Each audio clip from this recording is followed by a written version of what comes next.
Let's go, Jaguar Nation. It's a Tuesday, which means it's time to break down some good old Duval film. And we start off here with Trevor Lawrence throwing an absolute dart. Not uncomfortable in his own end zone, throws an absolute strike with some hands in his face. Look at where he ends up placing this football. Boom. Could he have gotten it out a half beat sooner? Maybe so, but look at that. And this is probably the biggest takeaway from this game, is that Jakobi Myers is a really good addition. He's a veteran. He's not necessarily known for his blocking, but he has a big block right here to really spring Etienne. That's some good running by Etienne, getting skinny in the hole, and now it's a foot race. Some bad run fills there from Arizona. By the way, number 21 should be retired by the Cardinals. That's just a little personal pet peeve of mine. So good job by Parker at the end of this to help Etienne gain even more yards. And, man, look at the Jaguars freaking cook. My goodness gracious, Trevor Lawrence. This is some really good quarterbacking right here. Throws the football out into the flats, and because he leads Etienne so well, you can see 27 takes the worst angle imaginable here.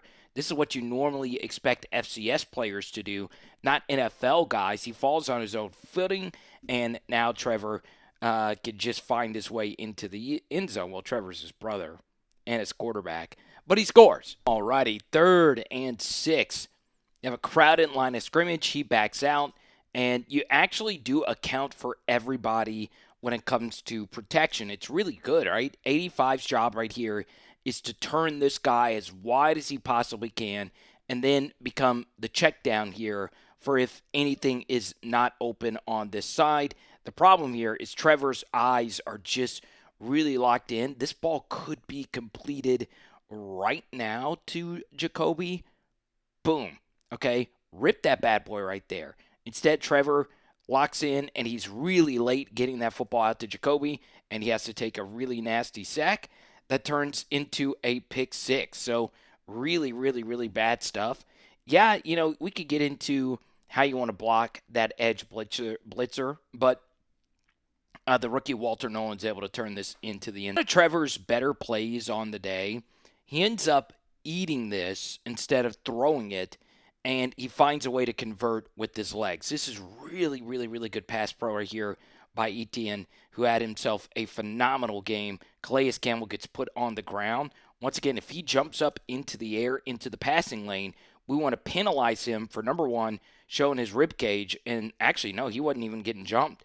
He was just getting hit really hard right there. It's nasty work right there. And Trevor is being able to convert this with his legs. Does a good job switching the football into his other hand. And guess what? Trevor, as we all know, can run. It's not what he's known for, but it is something that is in his 3rd and 6. And this is what having an elite offensive coordinator can do for your offense. So you've already shown this quick throw to Etienne out into the flats, right? So now you fake it, and then you just run a QB draw. And once again, dude, it's been very feast or famine. 72, Walker Little, he's had plays where he's been put on his rear end by linebackers, and then he has plays like this where he is just absolutely mauling human beings. That is a really, really, really good piece of blocking, and Trevor is able to get vertical to pick up this easy first down. 3rd and 8, and this is honestly one of the hardest defenses to scheme against when they consistently crowd the line of scrimmage and you don't know who's blitzing. And oftentimes the Cardinals do this and one or two guys are actually dropping. Okay, this time they bring Budda Baker off the edge, and the running back, Allen right here, picks up the A-gap and leaves Budda Baker unblocked, which is what you want. Right? If there's someone that's going to be unblocked, we want it to be somebody flying off the edge instead of through the interior gaps. The problem is you did have enough hats to block it, so it could have been sorted out a little bit better. So now Trevor is hot, and the problem with this is that there really aren't any hot routes for Trevor to throw to, which is just a route that's quicker and easier to get to. It's oftentimes of a shorter distance, and Trevor really can't do anything because all these routes being run are deeper routes, and he just has to eat this sack, okay? So not bad quarterbacking really there at all, unless he could have done a better job of setting the protection and the hots. Once again, they crowd the line of scrimmage, and 10 is left unblocked. Just judging by how this looks, Allen probably should have been here to pick up 10, but he's not there. And there really is no answer for this if you're Trevor. So you just basically just have to eat the sack. Okay, he does a good job avoiding the sack, but so Trevor for weeks at a time has not had Brenton Strange, BTJ, now obviously Travis Hunter. So now Parker Washington has to step up after the trade of Jakobi Myers, and he's done that very thing. Good throw by Trevor, waiting for Parker to get into that window. Boom. Good throw, good catch. Nasty, nasty work by this Jaguar. Route concept that has worked really well for the Jaguars, and that started in the preseason, is a tight end pivot. So a pivot is when you go out and back in. That pairs well with these two out-breaking routes. So you fake like you're running it out, and then boom. You now have an over-the-middle option, and it's timed well if you go progressions from left to right. That's really, really, really good offense. And Munt is able to pick up the first down. Yeah, so Little had a good game. He really, really, really did. And you could see him at left tackle dominating his assignment. He did have help with a chip, but you could see here Trevor is able to roll out to the left side, and he has the option. He could hit Munt right there in the flat. He can also just take off and run, but he's able to find an open receiver down the field. And Trevor throwing on the run has mostly been good throughout his career. Boom. Good stuff.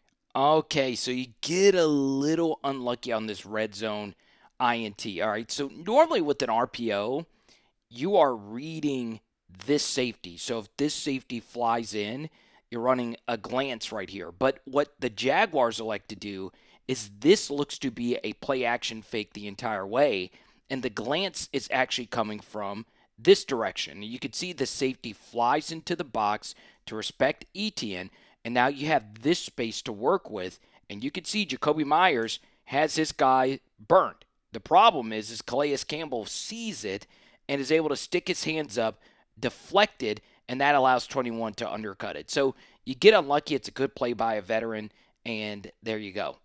3rd and 6, and this is some really nasty work from both the offense and the defense. Okay, so we've seen throughout this game the Cardinals crowd the line of scrimmage, and almost every time 2 or 3 guys back out.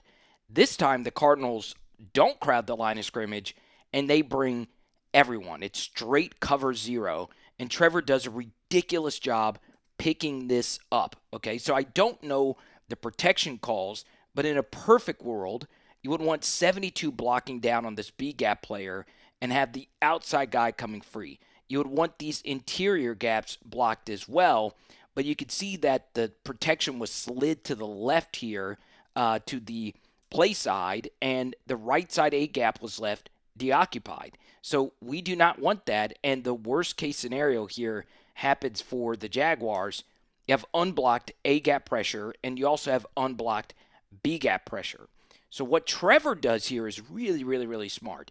Once he sees that everybody is coming, or he feels that everybody's coming, what you actually want to do is drift backwards. Okay, so Trevor sees that it is indeed cover 0, and what you want to do is drift back and give your receiver as much time as he possibly can to win his one-on-one matchup, and just a simple throw up into the air is normally a pretty good option, right? So that's exactly what he does. He throws it up into Jakobi Myers' way, and he's able to make a nice play on it.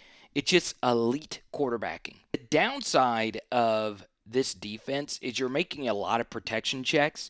And you can see with 1 second left to go on the play clock, the Jaguars are not ready. They've already blown 2 timeouts, which is some really bad game management from Liam and Trevor and the team. And you get lucky that this is not a delay of game penalty. And it should have been, okay? Just barely. Now, this time they back out. They don't actually bring anyone.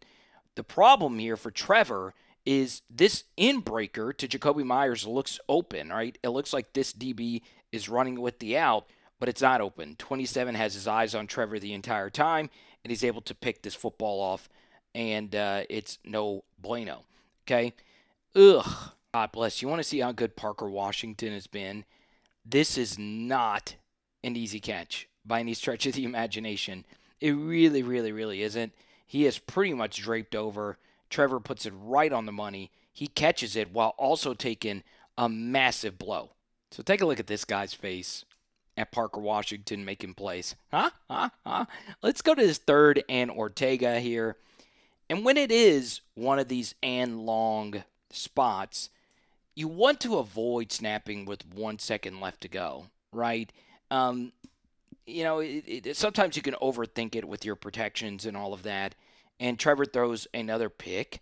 Um, when it's these third and longs, I want to include something shorter, a shallow drag, a check down of some sort.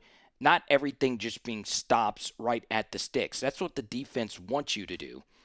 Still doesn't excuse throwing yet another pick. Ugh. Nasty work. Nasty, nasty, nasty work. 1st and 10, basically the first play of this drive. God, this is a good call by Liam. You're thinking that, hey, they're going to run. We're throwing picks. But instead, we're slipping our tight end here to the right side. And he's wide open. 27 really needs to take a look at which type of cleats he's wearing. I mean, he fell a lot in this game. Davis, Gatlin, whatever it is.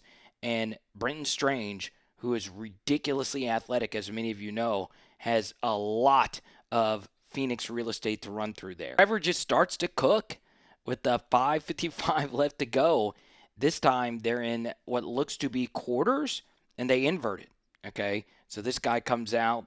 It gets very, very, very different, and Trevor is unfazed by it. Okay, he's still reading this guy. If he flies over here or down, we're throwing the stop right here to Jakobi. Man, look at that throw. Boom. Beautiful, beautiful, beautiful stuff. Jakobi's able to cut to the outside and pick up some extra yards as well. Nice work. And rarely do you see routes that are spaced like this deep into the progression, okay?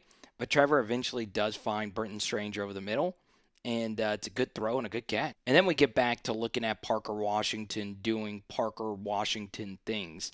Now, this breakout really isn't a shock. Obviously, outside of maybe Shimray DK of the Titans, Parker Washington's been the best punt returner in the NFL.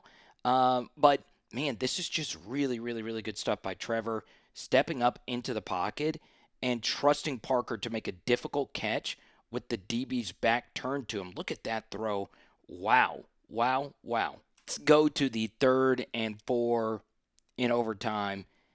And, well, I'm going to let you guys tell me what you think of this play.